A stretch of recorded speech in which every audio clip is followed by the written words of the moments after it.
You know how you read a book and you enjoy it and you think it's the best book in the world, and then you go read reviews and then people start saying stuff and you're like, wow.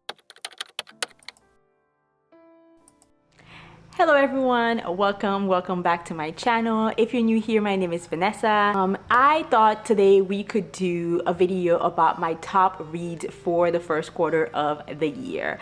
I just realized that I've never done an actual wrap-up on this channel, and then when I thought about doing it, I realized this feels very overwhelming because for the first quarter of the year, January, February, March, I've read about 25 to 28 books, and that's a lot of books, and the idea of sitting here and talking about all of them with you guys in just one sitting felt very overwhelming. So I was putting it off, and which was making it even more daunting. And so I saw Larry from Larry Reads do a video where she talked about her top 5 reads for the quarter, and I thought, this is great, this is such a good idea, I'm gonna jump on that bandwagon and do mine also. Although it's not 5 books, I have more than that. I just couldn't choose just 5. I cheated a little bit, but yes, let's get into this video and talk about my top reads for the year. So you guys are probably already guessing the first one by the cover, but this is why I'm saying I'm cheating a little bit, because I could not choose between these 2 books. From the Throne of Glass series, I really enjoyed. I haven't finished the series. I've read up to Queen of Shadows, but up to this point, I've really enjoyed Crown of Midnight and Queen of Shadows, and I really couldn't choose. I love these 2 books for 2 different reasons. I gave both of them 5 stars. So that's why I'm lumping them together. And also, I can't really talk much about them because they are part of a series and not the first book of the series. So anything that I say about these books will probably be spoilers. So I'm not going to discuss the plot of any of them, but I love them for different reasons. This book really helped me get to know the characters a little bit more. And so you really get invested by this book. The first book definitely grips you, and I really enjoyed it. But by this point in this first book, I was really in love with Selena. I was in love with Dorian, with Kale. Although some characters fell out of favor for me, they started to piss me off a little bit. And this book was very emotional. It really just hit you really hard. Some of the things that happened in this book were really emotional. So this book was really amazing to me, loved it. And this book wasn't emotional. I give it 5 stars for different reasons. And the third book of the series, you get introduced to new characters. And this is not a spoiler. I feel like you're introduced to a new character. So this character is Manon. And in the third book, I didn't really care for her. But by this point in this book, it's not that I cared for her, but it's more like I was invested in her story because she's towing the line of being a good guy or a bad guy. It's a tricky situation. It's like she's meant to be a bad guy, but things are being revealed around her that could sway her, but I don't know if she's been swayed yet by the end of this book. But you're really invested because you're starting to like her as a character a little bit, and you want her to make a decision. So, and then also, you saw the main characters come into their own, really starting to fight for what they believe in, starting to make really big decisions. We're getting to a head in this book about where the story is going, and a lot of characters' development and their storylines are really peaking at this point. So this book is like the top. I feel like everyone who's read the Throne of Glass series says the same thing over and over, that Queen of Shadows is one of their favorites. Definitely 5 star. I love this book. This book actually put me in a reading slump when it comes to fantasy. I started to do the addendum reading and I could not do it. I had to pause, and I paused for a long time. I definitely need to get back into it, maybe this month or next month. But I could not read any more fantasy. I just needed to sit there and sit with the characters. And you would have thought that after not reading this book for now, because I think I read this in January, so it's been 3 months, that I would have forgotten the storylines. And yet no, I haven't forgotten anything. I think about these characters all the time. I definitely need to get back to it. I just think the tandem reading is really intimidating, and that's why I haven't gotten back to it. But overall, 5 stars. Love this. I would pick up the Throne of Glass series. Those are my first 2 books. The next book that really surprised me is The Kiss Quotient. I did not expect to love this book so much.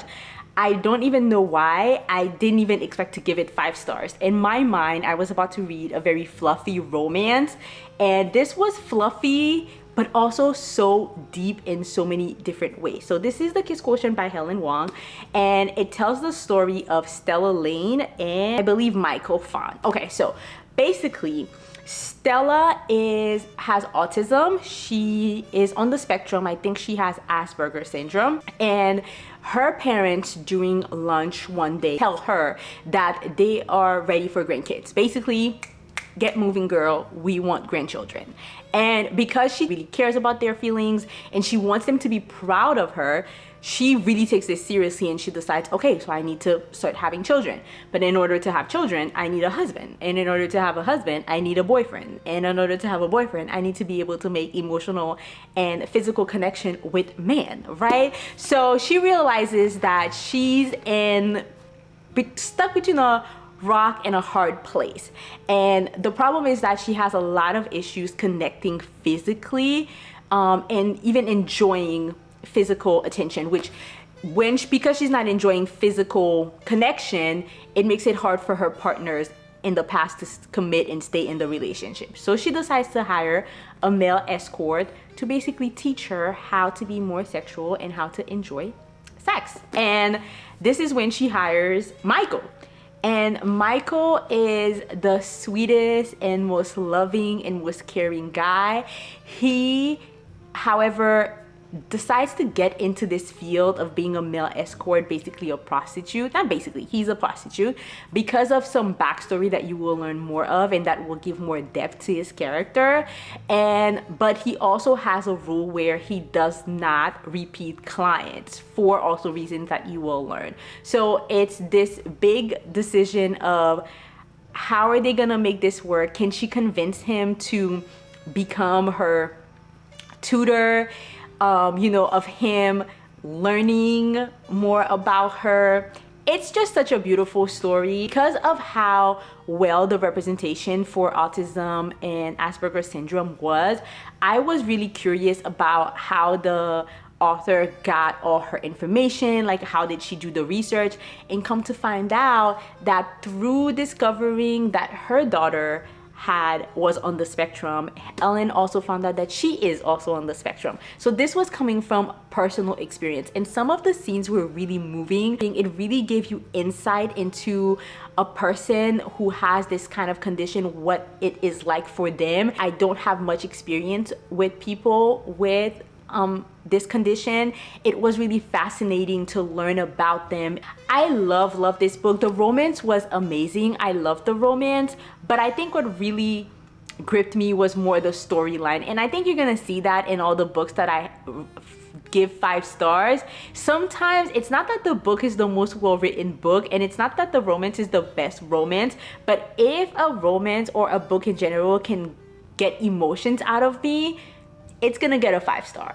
Like 5 stars for me is a lot of times about the vibes. It's the vibes. If the vibes are right, you're getting a 5 stars. And that's it. To me, this was so beautiful. I loved it. I enjoyed it. I think you should pick this up if you're looking for books about representation, invisible conditions that deserve representation. Then this is a good book to pick up. And if you're interested, this is a good one to learn about autism or Asperger's syndrome. Yes, so that's The Kiss Quotient by Helen Wong. Now, the next book that I really enjoyed, and I feel like this book has been on everyone's favorite list last year, so I'm definitely late to the party, but it is The 7-Year Slip by Ashley Poston. And this book basically tells the story of Clementine, which has a great relationship, or had a great relationship with her aunt who passed away. She used to spend all her summers at her aunt's apartment in New York, and her aunt used to tell her a lot of wonderful stories about the apartment, but in general. And her aunt used to tell her that the apartment is magical because it could transport you 7 years forward in time or 7 years in the past. but her aunt passes away and she inherits the apartment, and she's going through a lot of grief and anger. She takes her aunt's passing very personally in a way, and you'll understand why. So once you read the book. But then one day while she's sleeping in the apartment, she's woken up by a man who's cooking and basically living in the apartment, and tells her that he sublet the apartment from her aunt. And just remember, at this point in the story, the aunt has passed away. So from there, a lot of things ensues, and it's a beautiful story. It is a little bit insta-lovey, and I know a lot of people do not like that. One gripe that I do have with this book, but I ended up having later on with reading, you know how you read a book and you enjoy it and you think it's the best book in the world, and then you go read reviews and then people start saying stuff and you're like, well, you might be right there, you know what I mean? But so people do say that the couples didn't seem to have a lot of time to explain the intensity of their love, and thinking back on it, it is true. However, again, of course he wants to lick himself now. But thinking back on it, of course, it is true that the couple did not have a lot of time to explain how much they felt for each other. However, the reason why this book was 5-star for me, I absolutely love the male interest in this book. I believe his name is pronounced Iwan. I loved his character and how he was described, his backstory, his emotions, his drive, why he was pursuing the career that he was pursuing, his thought process. I really loved him. And I also love Clementine. I love the fact that this story wasn't a story, in the story you're gonna learn about how she felt about the grief, but also about her job and how she enjoyed her job, but how it started to lose meaning for her and how she was trying to get back that meaning. And I felt like it was a really good story about life in general and making decisions and finding your path, making the decisions that are right for you at the right time. This is very much a right person, wrong time. It really is about making decisions and making sure that the decisions are serving you. And are those decisions still serving you in that moment? Maybe that decision or those decisions served you back in the day, but are they still serving you now? And learning how to pivot and learning how to adapt. I love this book.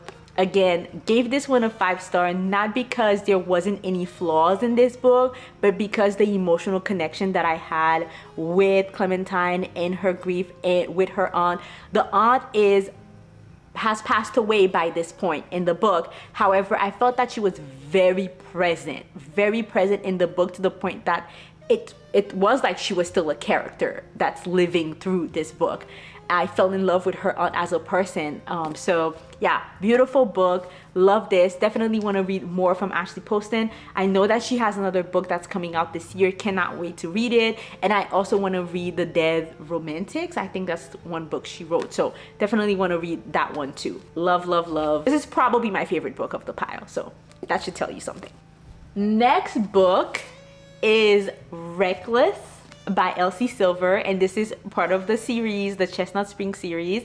I do have a review of the entire series, so you guys know how I feel about the series. But out of the series, I think when I filmed the series, I kept saying that Flawless is the first book. Heartless and Reckless were tied, and that I could not decide which one I loved more.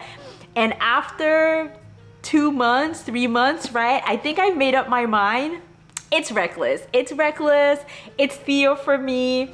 It's Winter. It's their connection. It's their love. It's definitely Reckless for me, because it's the couple that I keep thinking about. It's the couple that I keep wanting to go back to. Theo, I know I said that Zadie Kane had my heart, and he does. But there's also Zadie Theo, you know, because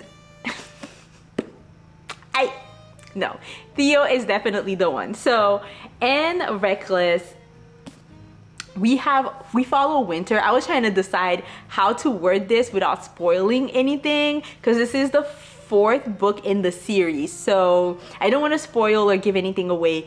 But Winter is Summer's sister from the first book, and throughout the series we are told a lot of stories about Winter that make us not like her, because she's cold, she's supposed to be heartless, she's, you know, not caring, and she's been mean to Summer all of her life.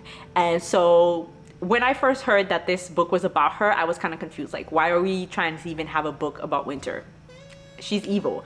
But we learn more about her, and Theo is Red's prodigy. So Theo's dad used to be Red's mentor, and so after he passed away, Red decided that he's going to mentor Theo in order to kind of give back for everything that the dad did for him. And so through this connection, Winter and Theo meet, and they have one night of interesting stuff, you know, that happened to them, and then the story goes on from there. And this one has one of my least favorite trope, probably, no, I think cheating is my, like, no, can't do it, don't even want to read a book about it. You would have to force me to read a book about cheating for me to even explore that, especially when it's cheating on each other, and then somehow, how are you gonna forgive that? I don't know. So I don't like cheating, but I'm not going to say what the trope is in this one so that I don't spoil it, but then this one has this trope that I hate the most, like after cheating. And somehow Elsie Silver made it work. She made it work. She made it work. I don't know, but this was beautiful. The character development, you get Theo, who's supposed to be this ladies' man, no one takes him seriously, and to see him grow from there. And then you get Winter, who's supposed to be head bitch in charge, mean, horrible, cold, and you see her development, and you see how they are meant for each other and how they're so good together. I loved it. I also loved, I don't think I'm spoiling this, but Red and Theo are obviously in the same field, right? But you see Summer and Winter have very different reactions to their profession. And I love that because it made so much sense for each character and each male interest. Beautiful, beautiful. Love this. Elsie Silver ate this one up. I don't know if she's ever gonna write a book that's going to top this. I'm currently reading Wild Love, and yeah, I don't think it's topping this. So far, this is gold for me. This is gold. Okay. And then finally, the last book, One Dark Window. Now, not every book in this pile were 5 stars for me. Was there a book that was in 5-star? No, everything else was 5-star, right? Ooh, oh my god, I was gonna forget one book. So this is not the last book. Okay, so all the books that I said before were 5 stars. However, One Dark Window was not 5-star. However, it is still one of my favorite reads of the quarter. This is a fantasy story that tells the story of Elspeth Spindle, and this one is a tough one to describe, I kind of feel like, because the back doesn't tell you much. I'm trying my best to not spoil anything and let you guys go into the story the way I went into the story, which was actually beautiful. I almost spoiled it for you guys, so I'm going to start over and how I describe this book. Basically, this is the story of this girl named Elspeth, which has an ancient spirit living in her head, and she calls him Nightmare. And one day she has a very interesting meeting with a highwayman. Well, not interesting meeting, kind of like an encounter, and which was a dangerous encounter. And then later on, she starts having these interaction with the king's nephew, and these interactions are not proper because the things that they're talking about and the things that they're discussing doing are quite illegal and treacherous. So basically, he's gonna be considered a traitor if he is discovered, the king's nephew. But because of he decides that he needs her help for this quest, and this quest could help cure her. So she decides that she's going to follow along and join his quest and help him on this journey. And that's pretty much all I'll say. I feel like this is very vague, but this is how vague the back of the book is, and you learn so much more.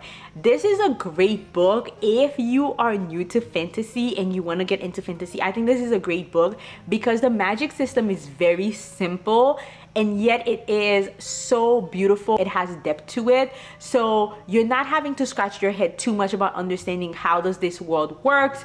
But however, whatever you're getting is very good and meaty, and you can sink your teeth into it.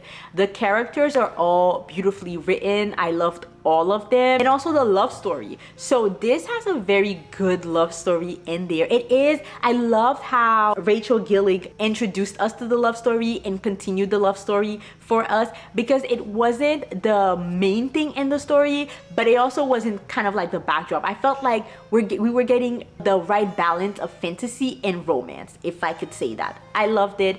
The cliffhanger at the end of this book, wild. It definitely, I'm so glad that the second book is available right away, and I did start reading it, but I didn't finish it yet.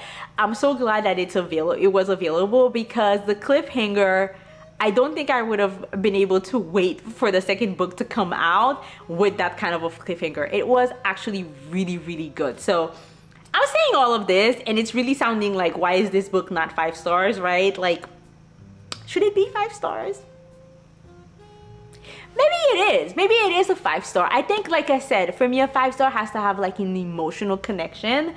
And I don't know that I went there emotionally. Definitely invested, definitely love all the characters. But I don't know if I was like emotionally...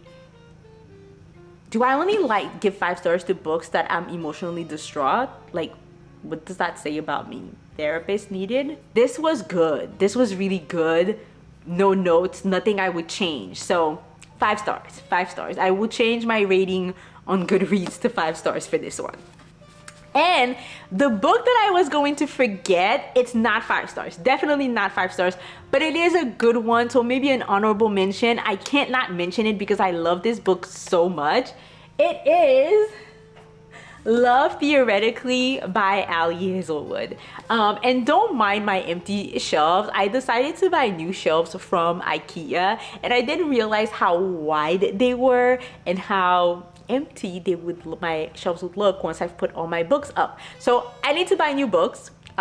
This is good because this is a constant reminder to my husband that I need more books, so he can let me buy more books and not complain about my overspending. Okay, so we'll probably do a book haul soon once I buy enough books.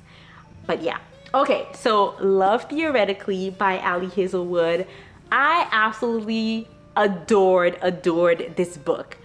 If you are a people pleaser, this is for you. This is for me. The way I loved Elsie and Jack, oh my god. So this book tells the story of, again, Elsie, which is a theoretical physicist, and she is working at these different jobs at 3 different universities. She's an adjunct professor. She's not making a lot of money and she's working herself to the bone. And she also has a condition that requires her to need money and health insurance. And those 3 positions, because they're not like fully, I think when you're an adjunct professor, you're not like a full-time or tenured professor, so she doesn't get health insurance, so she has to pay out of pocket for her medication, and that's really wearing on her. It's becoming very difficult for her to make ends meet and to have like a comfortable life. And so there's this position at MIT who opens up, but she's basically fighting for the position with another candidate, and that candidate is not theoretical. So what is the difference again? Hold please. Okay, so she's basically fighting for this position, and the other candidate is an experimentalist, which is not good because the head of the department is also an experimentalist, so most likely willing to hire someone who's in his line of work, right? So in order to make ends meet while she's interviewing for this position, she also fake date. So she joined this fake dating app where men can hire women to be their fake girlfriend for whatever reason, if they don't have a girlfriend. And this is how she makes extra cash to pay for the bills. But one of her clients, one of the rules of the app is that you cannot date the same person multiple times, so you can only do it one time. But one of her clients ends up being really, really nice, and she feels really bad for him, so she agrees to date him multiple times. And this is when she meets his older brother, and immediately they do not like each other, they do not vibe. The older brother is very suspicious of her, so they do not have a good connection. And come to find out, the head of the department, the experimentalist that most likely will not hire her, is also that guy's older brother. Same person. So you can imagine how confusing, how crazy, how outrageous this whole story is going to get, because her two lives are colliding and they should not be colliding. It was amazing. I love this. Jack was amazing. He was such a good book boyfriend. I do think that he lacked a little bit of personality, because it felt like his personality was making Elsie happy, but I still ate it up. I still ate it up, because my girl Elsie deserved the world. She deserved the world, and to have a man just be so determined to see past all the, you know, facade that she puts over so that she can please people and be what people expect of her, and so that she can make people like her. And for him to really be determined that, no, I don't want you to be anything else but you, and like, let me take care of you, let me love you. I loved it. I loved it. Yeah, this was such a good book. I have done a review of this book more in depth in my reading only Ali Hazelwood books for, you know, a period of time. I think I have that video. I will link it for you guys so you can get more of my thoughts on this book. But absolutely love this book. This was definitely 4.5, 4.75. Even though this wasn't a 5-star, I had to mention it because I loved it so much. So yes, so those were my top reads for the first quarter of the year. Let me know in the comments what were your top reads for the first quarter of the year, so that I can get some recommendations, other people can get some recommendations. Let me know if you've read any of those books and did you enjoy them. See if we have same taste. Yeah, so that was all that I had for you guys today, and I will see you guys on the next one. Like and subscribe and share. Bye.